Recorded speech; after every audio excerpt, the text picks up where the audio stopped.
ಹಿಂದೂ ಧರ್ಮದಲ್ಲಿ ಆಷಾಢ ಮಾಸಕ್ಕೆ ವಿಶೇಷ ಪ್ರಾಮುಖ್ಯವಿದೆ. ಆದರೆ ಈ ತಿಂಗಳಿನಲ್ಲಿ ಶುಭ ಕಾರ್ಯಗಳು ನಡೆಯುವುದು ಕಡಿಮೆ.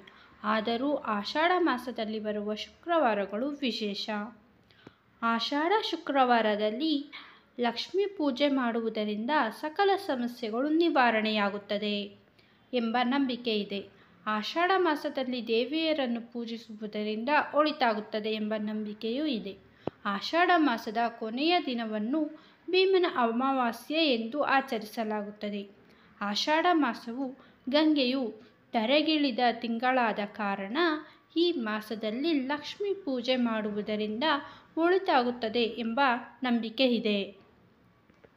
ಆಷಾಢ ಮಾಸದಲ್ಲಿ ಲಕ್ಷ್ಮೀ ಪೂಜೆ ಮಾಡುವ ವಿಧಾನ. ಪೂಜೆಗೆ ಮಹಾಲಕ್ಷ್ಮಿ ಫೋಟೋ ಅಥವಾ ವಿಗ್ರಹ ಎರಡನ್ನೂ ಬಳಸಬಹುದು. ಇದನ್ನು ದೇವರ ಕೋಣೆಯಲ್ಲಿ ಪ್ರತಿಷ್ಠಾಪಿಸಿ ಸಂಕಲ್ಪ ಮಾಡಿ ಫೋಟೋ ಅಥವಾ ವಿಗ್ರಹವನ್ನು ಹೂಗಳಿಂದ ಅಲಂಕರಿಸಿ ಅರಿಶಿನ, ಕುಂಕುಮ ಹಾಗೂ ಮಂತ್ರಾಕ್ಷತೆಯನ್ನು ಇಡಿ. ಮಹಾಲಕ್ಷ್ಮಿ ಸಹಸ್ರನಾಮ ಪಠಿಸಿ, ಲಕ್ಷ್ಮೀ ಗೀತೆಗಳನ್ನು ಪಠಿಸಿ, ದೇವನಾಮ ಪಠಿಸಿ ನೈವೇದ್ಯ ಮಾಡಿ. ಕೊನೆಯಲ್ಲಿ ಮಂಗಳಾರತಿ ಮಾಡಿ. ಆಷಾಢ ಮಾಸದಲ್ಲಿ ಬೆಳಗ್ಗೆ ಪೂಜೆಗೆ ಮಾಡಬಹುದು. ಸಂಜೆ ಸಮಯದ ಅಂದರೆ ಸೂರ್ಯಾಸ್ತದ ಹೊತ್ತಿನಲ್ಲಿ ಪೂಜೆ ಮಾಡುವುದರಿಂದ ವಿಶೇಷ ಫಲ ಸಿಗುತ್ತದೆ. ಆಷಾಢ ಮಾಸದಲ್ಲಿ ಪ್ರತಿ ಶುಕ್ರವಾರ ತಪ್ಪದೆ ಲಕ್ಷ್ಮೀ ಪೂಜೆ ಮಾಡಿ.